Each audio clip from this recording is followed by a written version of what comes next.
वेद व्यास जी गणेश जी का दोनों हाथ पकड़ते हैं और ले जाके शीतल जल में उनको बिठा देते हैं ताकि उनके शरीर का ताप मिट सके और जल में विराजमान कर देते हैं। जय माता दी।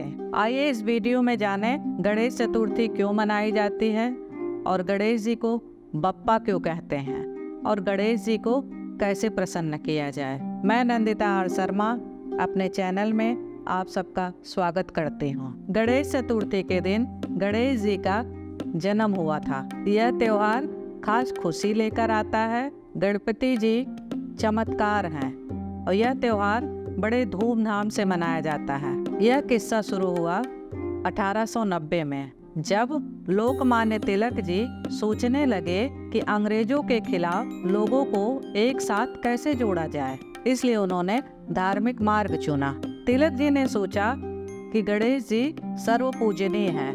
उच्च जाति से लेकर छोटी जाति के लोगों द्वारा गणेश जी का पूजन किया जाता है, इसलिए उनके मन में गणेश उत्सव का विचार आया। उस समय लोग अपने अपने घरों में गणेश उत्सव मनाया करते थे, तो तिलक जी ने विचार किया कि गणेश उत्सव को उनके घरों से निकालकर एक सार्वजनिक स्थान पर गणेश जी का पूजन किया जाए ताकि इसमें हर जाति के लोग शामिल हो सके। पर उस समय कुछ नेता नहीं चाहते थे कि तिलक जी सार्वजनिक रूप से गणेश जी का उत्सव मनाएं, जिसके पीछे सबसे बड़ा कारण था पुणे में सार्वजनिक रूप से जो दंगे हुए थे। उस समय गरम दल के नेता लाला लाजपत राय जी, अरविंद घोष, बिपिन चंद्र पाल जी का तिलक जी को साथ मिला, जिसके बाद 1893 में तिलक जी ने गणेश जी की एक बड़ी प्रतिमा के साथ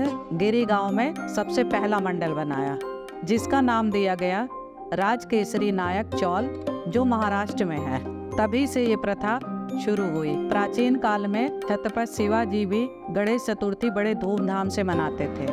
आज आजाद भारत में भी बाल गंगाधर तिलक जी की बनाई गई ये मुहिम को करोड़ों लोग बड़े उत्साह के साथ मनाते हैं। यह 11 दिन का त्योहार है। पूरे भारत में बड़े धूमधाम से मनाया जाता है।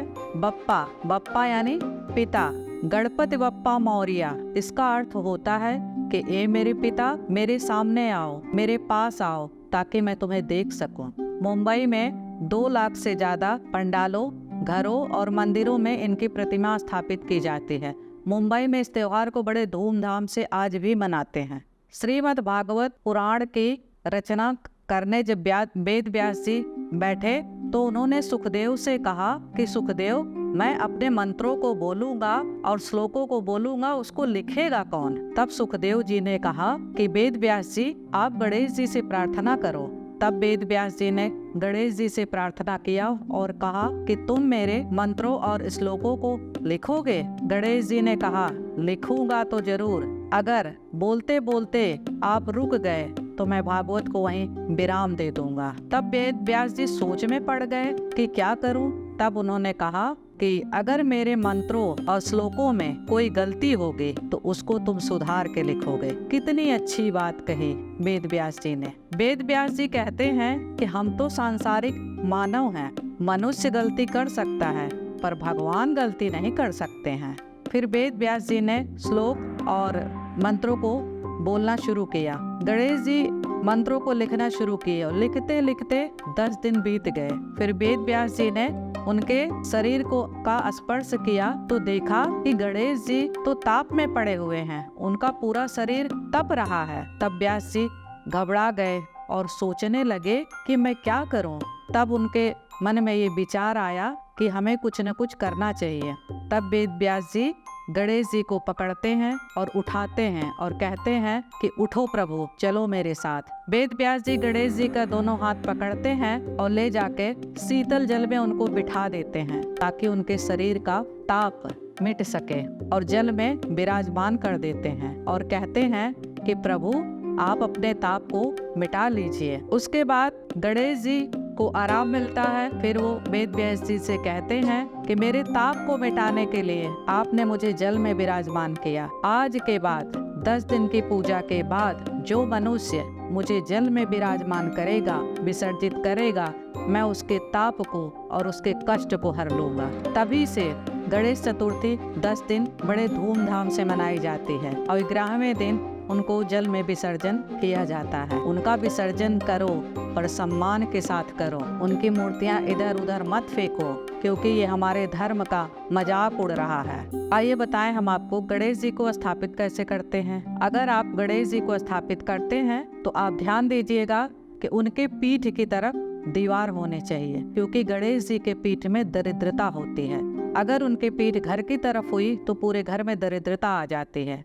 अगर आपने किसी टेबल वगैरह पे रख दिया है और पीछे दीवार नहीं है तो आप छोटी सी एक गणेश जी की फोटो उनके पीठ पे चिपका दीजिए या 1 रुपए का सिक्का चिपका दीजिए। और अगर दीवार है तो फिर कोई बात ही नहीं है। और अगर आपने गणेश जी को घर में रखा है तो उनके मूर्ति के बगल में दोनों तरफ 2 बिंदी लगाएं, एक हल्दी की, एक कुमकुम की। रिद्धि और सिद्धि, रिद्धि और सिद्धि उनकी पत्नियां हैं, क्योंकि जब गणेश जी जाते हैं घर से, जब विदा होते हैं तो गणेश जी तो चले जाते हैं, पर रिद्धि और सिद्धि वहीं आपके घर में रह जाते हैं। और जब रिद्धि और सिद्धि आपके घर में रहेंगे तो गणेश जी तो वापस आएंगे।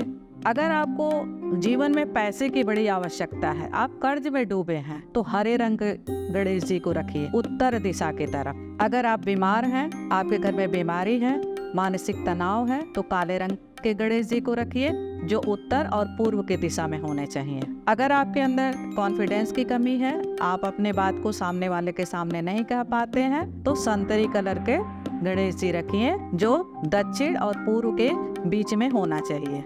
अगर आपको गणेश जी का सपोर्ट चाहिए तो आप सफेद कलर के गणेश जी लाइए, चांदी के लाइए, सिल्वर के लाइए। उनको रखने से भगवान जी हमेशा आपको सपोर्ट करेंगे और उनको उत्तर और पश्चिम दिशा के बीच में रखना चाहिए। कहते हैं कि अगर आप मिट्टी के गणेश जी लाते हैं तो धरती माँ आपको स्वयं आशीर्वाद देती हैं। गणेश जी को दूर्वा बहुत पसंद है, उनको दूर्वा जरूर चढ़ाना चाहिए, संख्या में चढ़ाना चाहिए। 5 चढ़ाइए, 11 चढ़ाइए। और अगर 11-11 दूर्वा की माला बना के उन्हें पहनाते हैं तो बहुत खुश होते हैं। कहते हैं बचपन में एक बार जब उनके पेट में बहुत तेज दर्द हो रहा था तो उनकी माता ने दूर्वा का रस पिलाया था, जिससे उनके पेट में बड़ी ठंडक मिली थी और उनके पेट का दर्द खत्म हो गया था। तभी से गणेश जी को दूर्वा बहुत पसंद है, इसलिए आप उनको दूर्वा जरूर चढ़ाएं। गणेश जी को अगर आप 11 दिन के लिए रखते हैं तो प्रतिदिन 1 सुपारी उनको जरूर अर्पित करिए। सुपारी से वो बहुत प्रसन्न होते हैं। उनको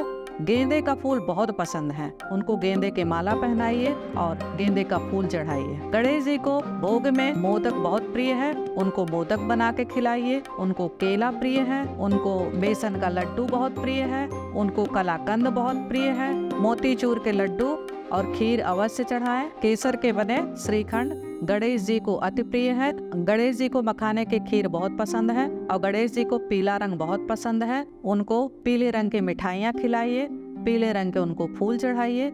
सिंदूर उनको अति प्रिय है, इसलिए उन्हें सिंदूर का टीका लगाइए। गणेश चतुर्थी के दिन चंद्रमा का दर्शन नहीं करना चाहिए। कहते हैं कि एक बार गणेश जी मूषक की सवारी करके कहीं जा रहे थे तो एक मूषक ने एक सांप को देख लिया था, तो डर के मारे मूषक जी उछलने लगे तो गणेश जी मुंह के बल गिर गए और उनको देख के चंद्रमा जी उनका उपहास उड़ाने लगे, उन्हें देख के हंसने लगे। तब गणेश जी को बहुत गुस्सा आया और उन्होंने श्राप दिया था कि जाइए गणेश चतुर्थी वाले दिन कोई आपका दर्शन नहीं करेगा और जो दर्शन करेगा तो उस पे कलंक जरूर लगेगा। इसलिए गणेश चतुर्थी वाले दिन चंद्रमा का दर्शन नहीं करना चाहिए, चंद्रमा का दर्शन करना वर्जित है। आप में से कौन कौन है जो गणेश जी को अपने घर में लेके आ रहे हैं और उनका पूजन कर रहे हैं, हमें कमेंट में जरूर बताइए। हम तो अपने घर में गणपति बप्पा जी को ला रहे हैं। आइए साथ में बोलते हैं गणपति बप्पा मोरया।